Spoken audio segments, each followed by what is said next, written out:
Okay, let me tell you this strange but totally true story. It all starts in Arizona with a jewelry store owner who is getting desperate. See, she had this beautiful collection of turquoise jewelry, but for whatever reason, absolutely no one was buying it. And this was during peak tourist season. The store was packed, but that turquoise, it just sat there. She was so frustrated. I mean, she tried everything, moving the display around, telling her staff to really push it, but nothing was working. So, the night before leaving on a business trip, she just scribbles this last-ditch note for her head saleswoman, basically saying, slash the price of everything in half. The only problem, her handwriting was, well, let's just say it wasn't the best.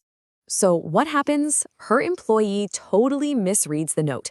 Instead of cutting the prices in half, she doubled them. And you won't believe it. The very next day, the entire collection sold out. Every single piece was gone in just a few hours.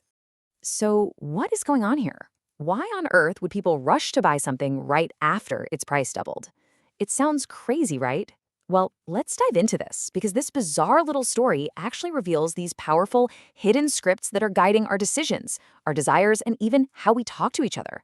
They're just running on autopilot deep in the background of our lives. And that's exactly what we're going to do in the next few minutes. We're going to decode these scripts. We'll uncover the mental shortcuts that trick us into buying things.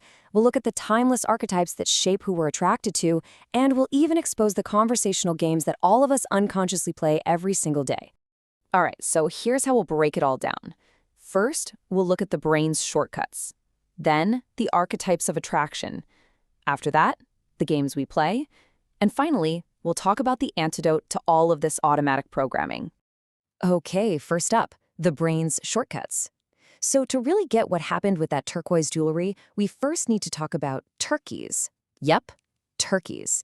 It turns out they're actually a fantastic model for understanding these things called weapons of influence.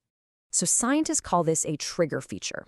They found that a mother turkey will protect and nurture pretty much anything that makes a cheep cheep sound. That's the signature call of her chicks. In this one famous experiment, she would lovingly pull a stuffed polecat, which is her natural enemy, by the way, under her wing as long as a little recorder inside it was playing cheep cheep. But the second the sound stopped, she'd attack it viciously. That sound was the only thing that mattered. Now, we humans have our own version of this. The psychologist Robert Cialdini calls it the Click-Whir response. Something in the environment, click, sets off an automatic tape in our head, whir. For those tourists in the jewelry store, the trigger was the high price, click. The tape that started running was a simple mental shortcut. Expensive equals good, whir. They didn't know a thing about turquoise, so they just used that shortcut to make their decision. And we do this kind of thing all the time. I mean, these scripts save us a ton of mental energy, which is really useful. But here's the catch, right? They also make us super predictable and vulnerable to anyone who knows how to push those buttons. And believe me, this doesn't just apply to buying things, as you're about to see. So we have these scripts for shopping. Now let's shift gears from the marketplace to our social lives and explore the automatic patterns that drive who we connect with and who we're drawn to. Because it turns out there are some incredibly powerful scripts running here too. The author Robert Greene talks about these things called seductive archetypes, basically timeless personas that tap directly into our deepest unconscious fantasies. You've got the Siren, for instance, who's all about this mix of pleasure and a little bit of danger. Or the dandy, who is just so fascinating because they refuse to be put in a box. They're a blend of masculine and feminine, they're charming but also kind of aloof, and it's that mix that makes them completely captivating. I think this quote from Virginia Woolf just nails why these archetypes have so much power. We're often drawn to people who kind of act like a mirror, reflecting our own hidden desires right back at us, but bigger and bolder. The dandy, for example, fascinates us because they reflect our own secret wish to be free from all the social roles we're supposed to play. So here's the core truth. Their power comes from being ambiguous.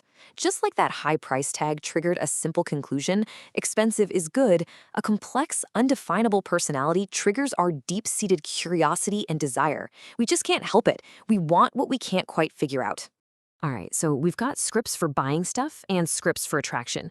But these hidden patterns also show up in our most basic, everyday conversations. A psychiatrist named Berne actually gave them a name, games.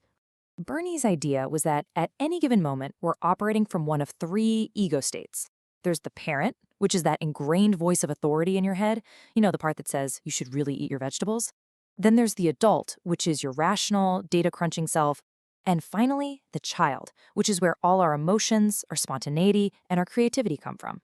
Our conversations are just this constant dance between these three states. Now, a game, according to Berne, is a predictable series of interactions that seems to be about one thing on the surface, but is secretly about something else entirely. The real motivation is hidden, but the moves of the game, they're always the same. And the most common game is one I guarantee you've played. It's called Why Don't You, Yes But. It kicks off when someone comes to you with a problem. You, wanting to be helpful, you slip into your parent state and you start offering solutions. Why don't you try this? Hey, have you thought about doing that? And they, from their child state, shoot down every single idea. Yeah, but that won't work for me because. And here it is, the hidden script.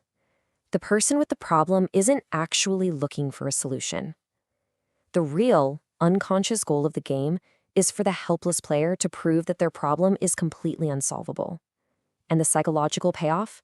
They get to confirm their worldview, and they get to avoid taking any difficult action. The game just goes on and on until everyone's frustrated, and weirdly enough, the helpless person has unconsciously won. So if we're constantly running these automatic scripts, how in the world do we stop? Well, the first step, whether it's a sales tactic or a conversational game, is just to recognize that you're in one. Awareness is everything. The only way to win is to refuse to play. So the next time you find yourself stuck in a game of why don't you, yes but, don't take the bait.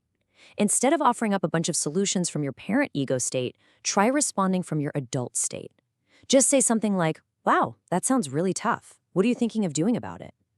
This simple shift forces them out of their child state and it breaks the whole pattern. When you step back and look at it, all of these ideas, Cialdini's shortcuts, Greene's archetypes, Berne's games, they're all really describing the same thing. Our entire social reality is built on this foundation of unconscious automatic patterns that we just follow without ever thinking about it.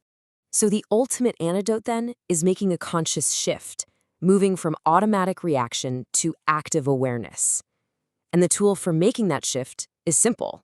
It's curiosity. Instead of just reacting on instinct, you start asking questions. Why is this person really saying this? What script might be running here for them and for me?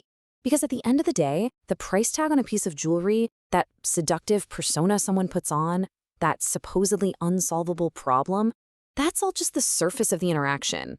The really interesting and meaningful moments in life happen when we decide to switch off the autopilot and actually look deeper. And this leaves us with a final, really crucial insight. True understanding, true connection, it only begins when we stop playing our assigned parts, when we look past the script, and when we have the courage to genuinely ask ourselves, and maybe even each other, what's really going on here?